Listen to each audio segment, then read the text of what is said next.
Welcome to the truth about happily ever after, where marriage meets real talk, real grace, and real Holy Ghost tea. We are three wives with three stories, sharing one truth that love is sacred, is messy, hilarious, and worth fighting for. So pour your coffee, press play, and pull up a seat. This isn't just a podcast. This is brunch with the Spirit.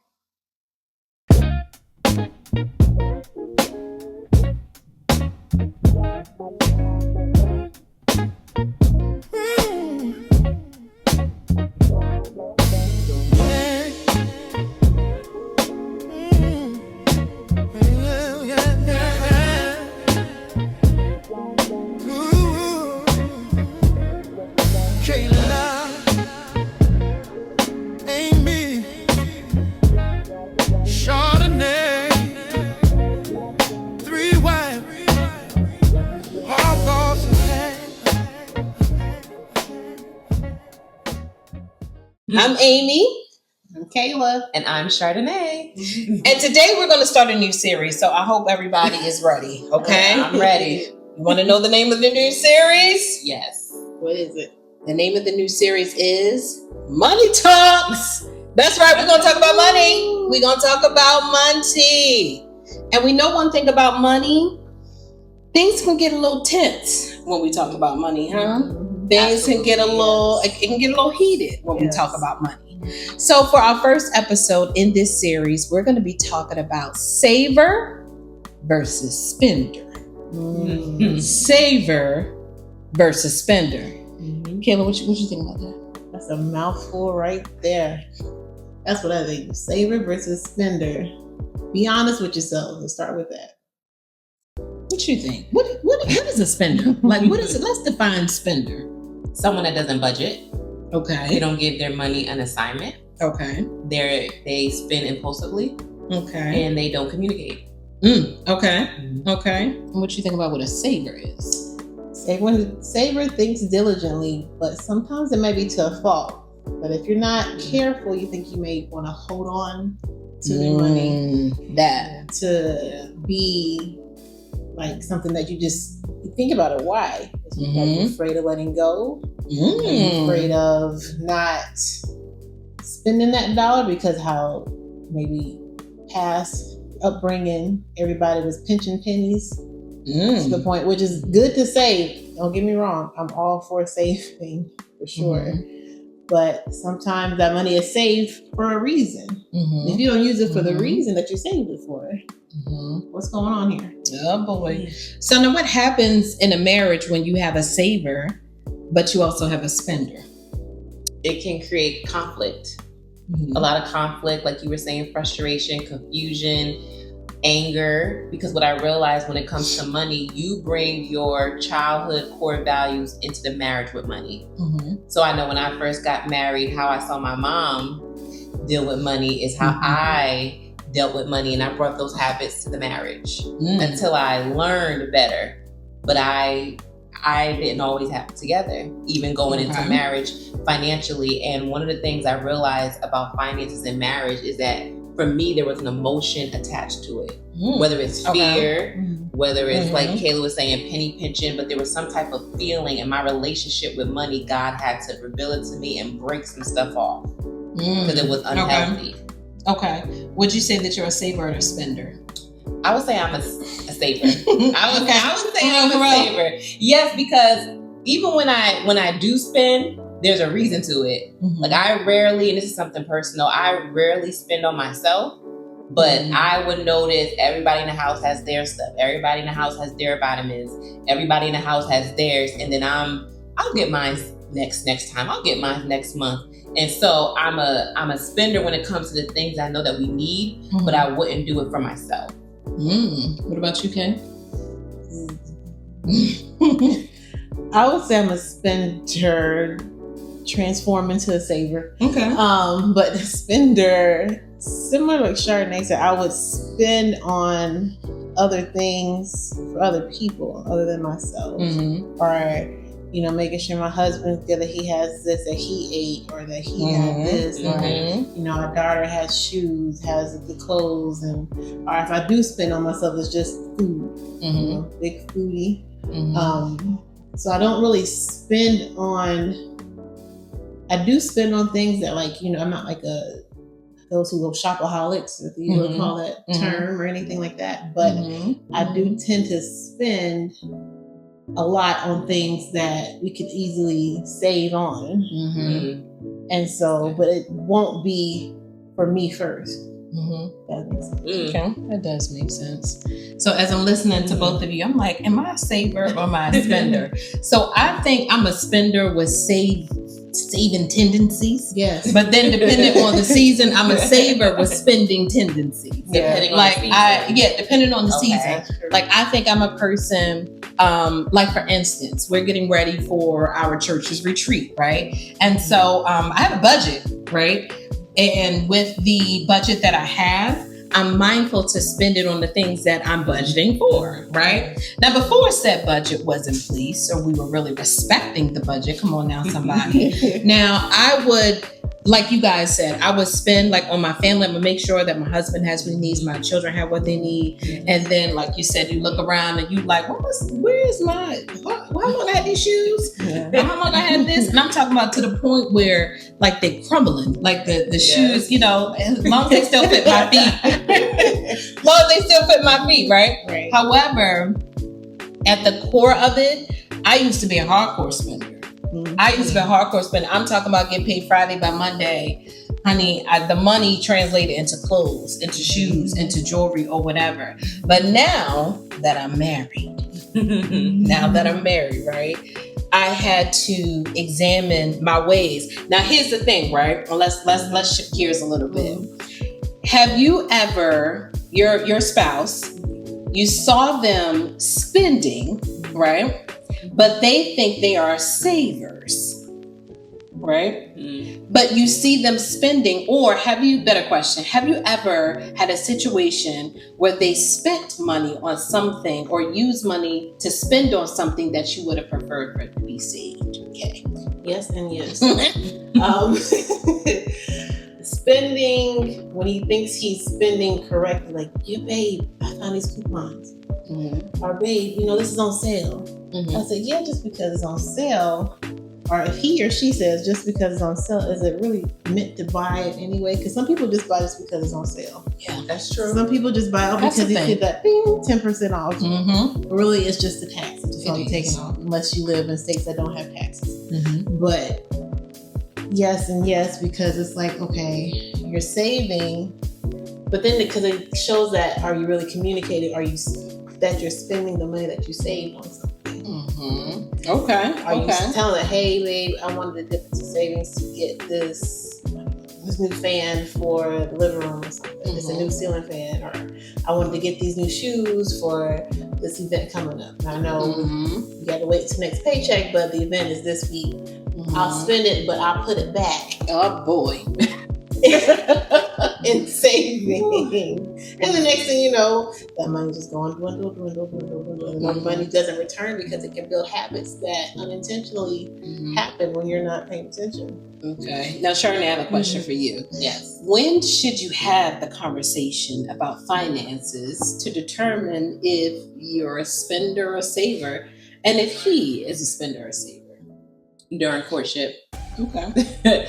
I think during courtship, outside of counseling, that there should be a financial conversation where you're going over debt, credit, savings, principles. Because again, when I look back 11 years ago, how I was with my money, again, witnessing what my mom did, witnessing what was in the home at that time, is exactly what I brought to the marriage.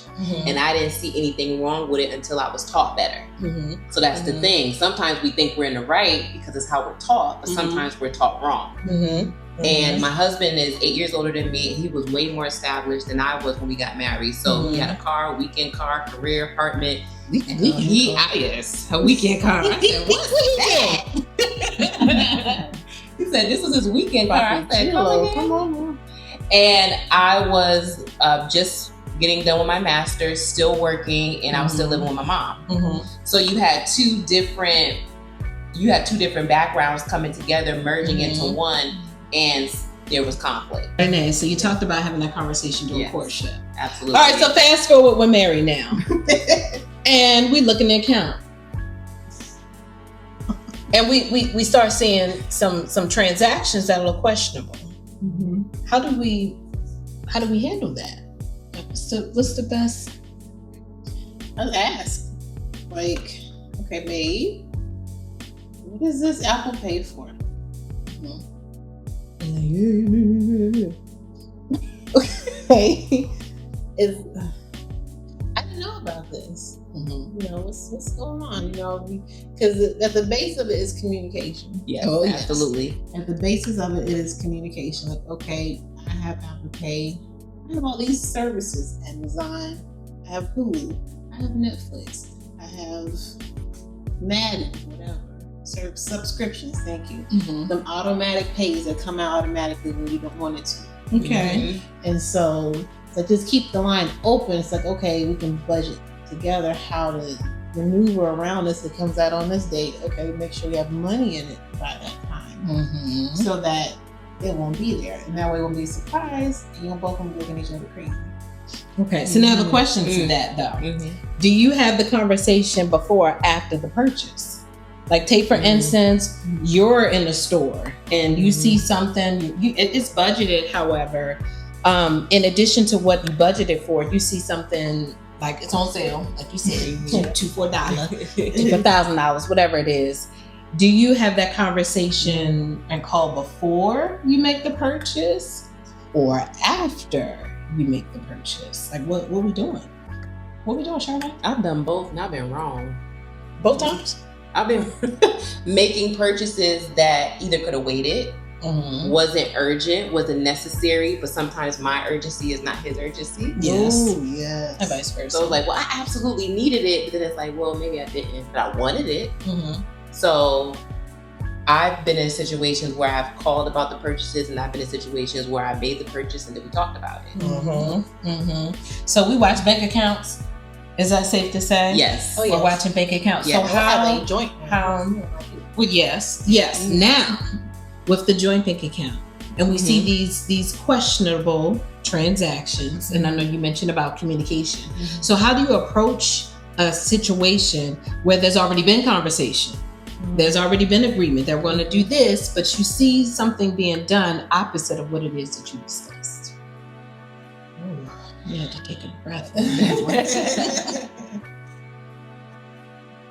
Revisit it. It's like, babe, remember when you said, bring it up to what he said, because if you bring it back to tell him that he said it, that brings in remembrance that it was his accountability, his words. And even if you don't say it this way, but like reminding him, you know, you're trying to be a man of your word. You're trying to trust people, because that can default to distrust. Yes. That can default to, okay, well, wanting the seed sown of having separate bank accounts. What's mine is mine, what's yours is yours, what's ours is me watching it over you. But because I've been in those situations, like, babe, I thought you took care of this. You know, and then it could be something simple like, oh, I thought I did. I thought I canceled it. You know, because they do that one little ass charge before the account officially cancels. And like, you think about it, it's good to definitely communicate about it, and to think about, like, what's the source of it? Is he just really forgetful? Or is she really forgetful and really doesn't pay attention? Or is it something that they really want to hold on? Is there like a selfishness that's there that they're not being honest with? Yeah. Now, what if it's us though? What if it's us though? Where we're making the charges and he comes to us and be like, can I talk to you for a second? Can I talk to you for a minute? How do we handle that? With truth. With truth and honesty. I know when my husband has had to check me about finances, it actually caused me to self-reflect. Yeah. Because there was a season where I was the impulsive spender, and I wasn't mindful. I wasn't mindful that I had evolved into a mom, and we're sharing, and so I still had some independent ways with money. And then when my husband would check me, because his priorities is definitely bills and making sure you make sure home is taken care of before you do other things. Like, well, I grew up doing other things, and then home, we'll get to home, right? So, but when he had to check me about it, I had to self-reflect, and I had to say, why is my relationship like this with money? And that's when God took me back to my childhood. This is what you witnessed. This is what you saw. You thought it was okay until your husband checked you about it. Yes. That's true. Because even the thing about childhood, as you talked about it, God can show you, your parents can show you whatever it is, even if it's something good, only to a certain extent. Like how I was raised, my mom emphasized, make sure you save, make sure you save, make sure you save, but never really with the intent for what.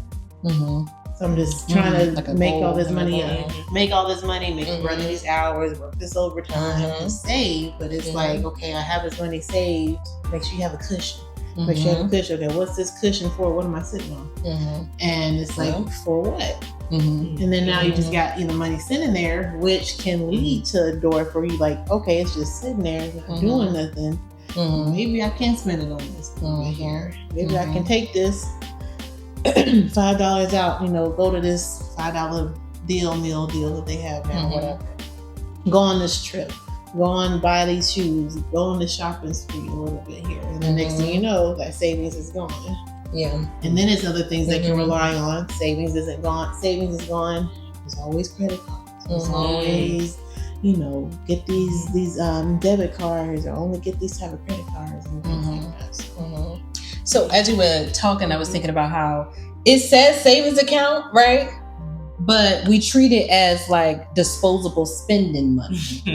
Like, this is bill money, right? That's in the checking, right? And the savings is just in case we find something that we like, or just in case it's a savings. And I wanted to take it back a little bit to the question that I asked, like, what if it's us? Now, I know there was a time, and there have been times where I get defensive. Like, when Mark would come to me about certain purchases, right? And because my purchases was less than his purchases, I thought, let's get 5, right? You got 15, I got 3, right? In the month of December, there's 15 unaccounted for purchases from your card, the last 4 of your card, and it's only 3 with the last of mine, right? As if a little sin is better than a lot, whereas sin is sin, a little leaven, right? A little leaven. So I had to sit there and I had to ask Amy, like, okay, so why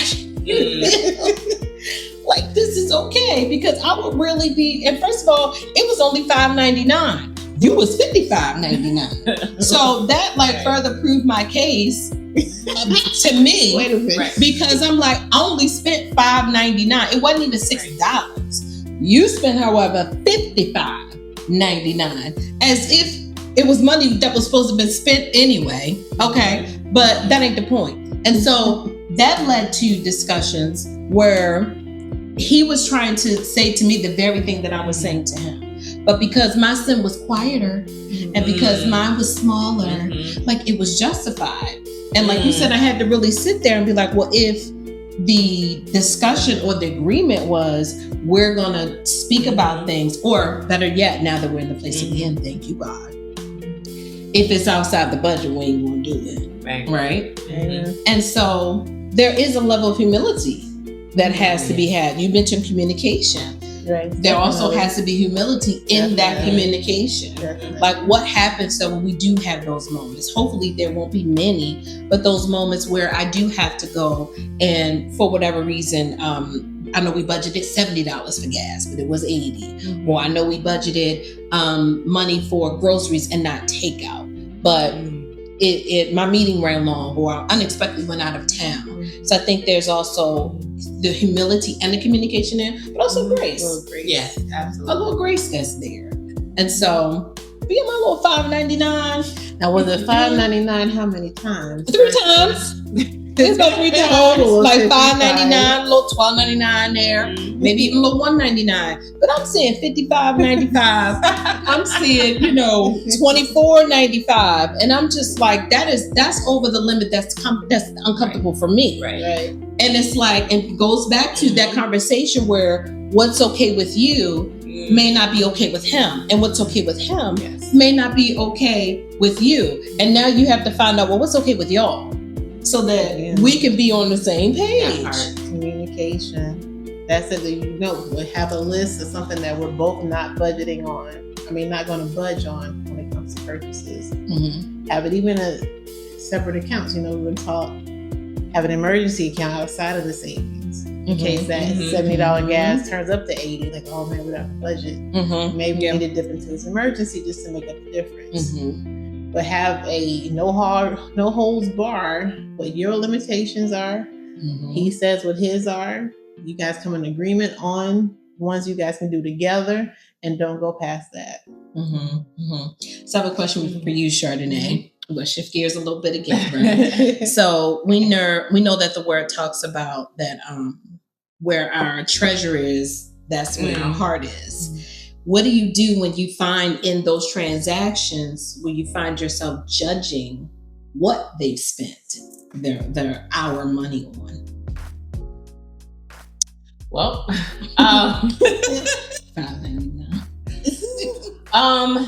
so I think, I don't know who said it or who quoted it, but you can learn a lot about a person by looking at their transactions in their bank account.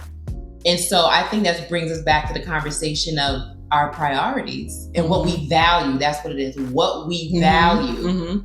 Because you can tell what a person values through their bank account. And the bank account is even going to show whether you and your husband are not in unity. Because at the very foundation, if you do have the opportunity to go through finances while you're in courtship, you can hash all of this stuff out versus getting married, not really having those conversations like, hey, because I had a lot of student loan debt and my husband didn't. He had credit cards, I had student loan. I didn't really deal with credit cards. He didn't have a lot of student loans, but I value education. Right? So education was huge for me to go to school, get my bachelor's, master's. It was important to me, and it reflected in the debt that I had. But my husband, his credit score, he values that more than I do. And so that was very important to him. But if we don't have those conversations at the beginning, those little foxes are going to show up at some point in your marriage. So what happens though in courtship where you go to have those conversations, but your spouse or even you are uncomfortable to have it? Where they be like, we ain't married yet. I don't need to, disclose my finances to the degree that you're asking me to, because because some people, they are very private about their finances for whatever reason that they're private about it. Like they could have been in a household where it's like, what goes on in this house stays in this house, including the finances, how much I make, that's my business. How much I save, that's my business. And you never know also a person's background, where they could have dealt with someone prior to you who used them for money, or, how the dating pool I'm hearing right now is like, I'm not spending $100 on my first date, or I'm not spending this amount of money. So how do we deal with when it's uncomfortable to have those conversations? Sometimes you have to bring outside support. So whether that's a financial advisor, whether that's someone that's objective that can look at you and your husband's expenses from an objective point of view. Bringing that support in, and when you bring the support in, it's not to prove that you're right, to prove what's right. But Amy, you made a good point as well. You talked about even somebody that don't even want to do that. Yeah, like what happens if somebody is like, I don't want to talk to you. I'm uncomfortable. I'm gonna say this, uncomfortable talking with you. You bringing in a third party, I don't want them in my business either. So my point is, why are we getting married then? Because it's easy for us to swap fluids under the covers, but we can't talk about finances. So, and that brings us to, because it's the truth about happily ever after, right? Usually when we think of marriage, there are a few things that come to mind. I get to have sex with this person forever. I get to cohabitate. I get to do this. But there's certain things that are always at the forefront of the conversations about marriage. Case in point, finances. Because we can understand for a lot of people, that's a sensitive subject. It's a very, something that they want to tread lightly in based on, childhood, based on past experiences and things. But these are necessary conversations to have. Yes. And so going back to the spender versus the saver, what happens though if the spender is controlling? Give off controlling tendencies. Not the spender, the saver is giving off controlling tendencies. Like at the heart of their saving is, let's say, a poverty mindset. Right. Or the fear mindset, because I struggled before. I ate mayonnaise sandwiches or what have you, and it's like I've been there. I don't want to do that anymore. And then on the flip side, with the spender, what if their thing is they just lack fruit? At the heart of it, they don't have self-control. It's like I want it now. Like you mentioned about the sale. Like it was just too good to be true. But that was our last $15 in that account until we get paid on Friday and it's Tuesday. What we gonna do? I mean, that's a nice pair of pants. However, you have gas. Like, do you have just to have money in our pocket? So I know I said two things. So back to the saver. Right. What if at the heart of being a saver is actually fear? Or at the root of it is fear. Like, how do we do that, Kay? Like, what do we do with that? That's a good source to confront it, because finances in a marriage, there's like a few things that it really expose the heart of the matter of someone. It could be finances, it could be their health, it could be children, and it could be a few other things. But finances is key, because like you said, the Bible says, where the man's treasure is, there his heart is. So if you're that saver, you said saver, right? If you're that saver that wants to hold on to every penny, you see a penny on the ground, pick it up. Which I get it, because there's even generational thing, like our grandparents, our great grandparents grew up in that Depression era, where they would go and use cans to exchange for money. Remember taking walks with my grandfather, he would see a penny and pick it up and make sure it was in his pocket. And so, but it's like the heart of it, what is it? Is it fear? Like you said, I grew up, Dollar Tree knew my family. Nothing wrong with the Dollar Tree. But, they knew me because they knew us from that. Or is it truly heart of the matter because, you're afraid you don't know when your next meal is coming? Some people might have grew up homeless. Some people might have not have, even they weren't homeless, they were in a home but didn't have food. Is it fear? Is it control? It's like, okay, I want this for myself. I saved all this money for myself, and something was stolen from me. So now I want to keep that. And it's no longer we, it is I still in this marriage. It's no longer two become one, you just two individual people. Or two individual mindsets, when it comes to that. Now the spender. No fruit. No self-control. I saw it. Nothing. I saw it. I wanted it. I got it. We'll be good. I know it's Tuesday. We'll get paid till Friday. I've done it before. Right, that part. I didn't die. I was good. I was good. When I was single, I was good. I roughed it those 3 days, and like clockwork, Friday came, check was there, and I was good. What you say about that, Chardoneé? It's selfish, especially when you have a family.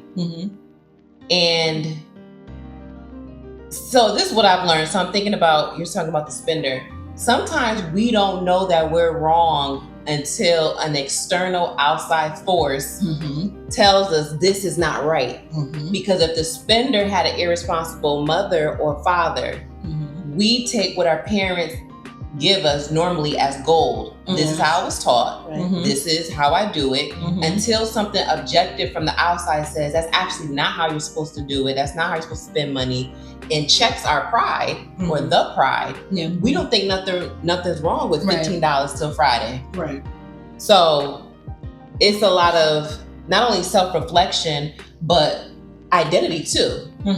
Because I know one of the things for me, because I've been on both sides of the fence, being a spender and a saver, and I know one of the things for me is I had to ask myself, why is this my relationship with money? Where did it come from? And then what does God say about it? And then accept what God says, because I would see things in the Word, but I didn't really think it applied to me. It's like it's our covenant right. But it's hard for me to believe it's my covenant right, because for 20 plus years, this has been my operation. Or, God, you said this is my covenant right to walk in this, but my bank account says this. And then that's when God had to say, well, you're doing these 20 things that need to align and be better. And then you begin to see the alignment in his word. So it's a lot of self-digging. It's a lot. So now I want to pose this question. We have the saver versus the spender. Now, how is it that we can come into unity? Because there are times when we need to be savers, but then there are times when it is time to spend, but making sure that we're spending responsibly. So if someone is primarily a saver and they're tight-fisted, their motive is fear, how do we now get them to a point, or encourage them to get to a point when it comes to spend? Like whether it's on the purchase of a house or purchase of a car, investments, things of that nature, how do we assist them in helping them to still be a saver at heart, because that's important. However, during those times when it is time to spend, have those conversations where say, it's okay to take $5,000 and invest in this. It's okay to take $10,000 and purchase this plot of land. And then also with the spender, where we are helping them to now save. Well, to piggyback off of what you're saying, I think if you show the saver and the spender the value of their approach, I think that can begin to bring alignment. Because if a saver just thinks, because being a saver is a great trait, but knowing the background, the reason, if it's from fear, poverty mindset, and things like that, then let's show the saver the value in saving, but let's also deal with the things that are underlying it. And then with the spender, right? So spending, like you said, big purchases, a house, building equity, spending an investment. So we can spend, but let's deal with the foundational part that has it wrong. But and let's allow God to transform that so that we can have more discipline in our spending. So I think it's showing that person, whether a saver or a spender, what is the value of how you are approaching money. I think that's a good key. I remember, I think I was either reading something or was watching a podcast, and the host asked the question, like, what is your ouch number? And the ouch number meaning, like, once you see your account at a certain amount, then you be like, ooh, wait, hold on. And they said that some people, their ouch number is 0, and you need to raise your ouch number. So like, and I believe they call it an ouch number, but like having that conversation with your spouse. So let's talk about the spender, okay? How do you have that conversation with them? Because the Bible tells us, can two walk together unless they agree? What if my ouch number is different than your ouch number? What if my ouch number is $5.99? What if my ouch number, let's say, is $500? But my husband's ouch number is $5,000. Like, how do we even attempt to come together to decide on what our ouch number is? That's a good question. Like you said, understanding, all that getting and understanding, they may not, I've never heard of that until then, but it makes sense because I spoke with someone who was also we used to work on Wall Street, and he said, whatever number that you're comfortable with living in your account, add at least another 200 to 300 or double that at least. Keep that amount in your account. So I think it's key to have the same understanding of what an ouch number is, because what's ouch to you, it might not be ouch to them. And why is it 5,000? Okay, it's 5,000, but I get, maybe the understanding, because if that's your 5,000, then may God may be helping him to pull that out of you so you can raise your standards up. It's like, okay, 5,000. Okay, I'll meet you I meet you 5 and I raise you 10. Type deal. So you won't be living out of that poverty mentality or mindset, which is what we were talking about earlier when it's like, okay, savings, they just want to hold on to it. Okay, your ouch number is 5,000. I definitely have at least that in my account. Our account, excuse me. Let me raise my standards. Okay. What you think, Chardoneé? Well, piggybacking off of what Kayla said, well, I never heard of an ouch number, but that's actually good. But as I'm listening, there has to be some humility. We gotta humble ourselves. At some point, the pride has to go. We gotta bring it to the table and say, listen, this is what you believe, this is what I believe, but what's right? What is God saying? Not what I think is right or what you may think is right, but what's right according to the word of God. So it's a lot of humbling, and it's compromise, but not compromise in a way of a negative sense, but in a way of, this is my belief that I've held on to for 20 years.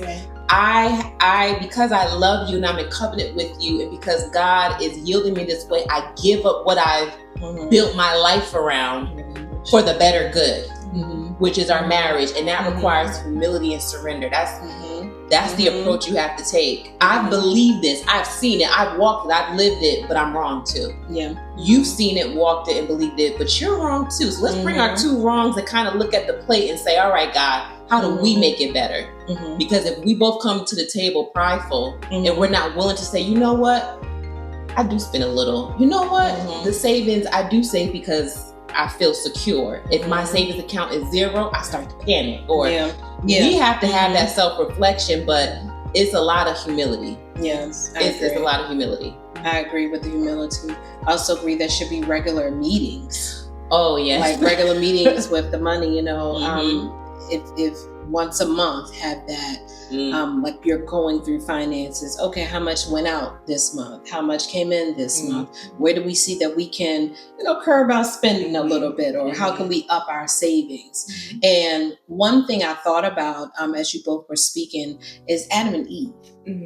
And how we're supposed to be naked and trembling before one another. Because I think with finances, it's a lot of shame that's there. Because some people can be embarrassed about their finances. Some people can be embarrassed about their spending habits, or they feel like they don't even have enough to bring to the table, which goes on to another conversation. What happens if she making more money than you? Or he's making more money than you, and that makes you feel vulnerable because I don't want no man thinking he got no control over me, and it's just interesting what finances can do, what attitudes of money can do, even going deeper into spending versus saving, which is why we got this money talk series, okay? Which is why we got this series. And so I think today was a nice conversation about good saving versus spending, huh? Yes. Definitely eye-opening. Even being 11 years married. Eye-opening. Martin, $5.99 still, okay? All right, but thank God we're in a better place. That's true. We're learning, we're rebuilding even now. With our baby on the way, rebuilding our now. ATA baby. So it's both learning, because, and let's be truthful, I even said this, I would try to not be like a self-pity party, but like I knew not a lot, but I knew some things about finances growing up. I was never this way with money, or I never spent this way, but also I was never single. I mean, I was never married. Because you have your money, his spending habits, your spending habits coming together. Now you're seeing the fruit of it or lack thereof. If there's no communication at the end of it, and if there's actually no word of God in the basis of it, because it's like you have your thoughts. It's his 3 words: it's his truth, your truth, but the truth. Yes. And go by the truth, because there's plenty of stuff through the book of Proverbs, Ecclesiastes, maybe even Psalms as well, that can talk about finances, talk about how to spend it. Rich people that aren't Christians use the book of Proverbs as their tool. They do. To save more money, build more of a life. And you said something about his money and her money and our money. That's actually our next episode in this series. His, hers, and ours. So make sure that you join us the next episode as we continue the Money Talk series. It's true. If this episode spoke to you, comment below and share it with a friend to find out what their thoughts are in being a saver versus a spender. Please follow, like, and subscribe here on our YouTube channel. We are also on TikTok and Instagram under truth_HEA. And we're on Facebook at The Truth About Happily Ever After Show. Special thank you to God.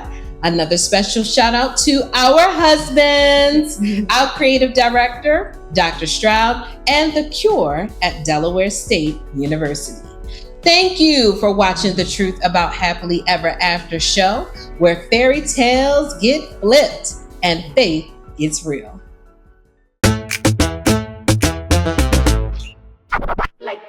Hands up, son up, hands up, son up, hands up, son up, hands up, son up, hands up, son up, hands up, son up, hands up, son up, hands up, son up.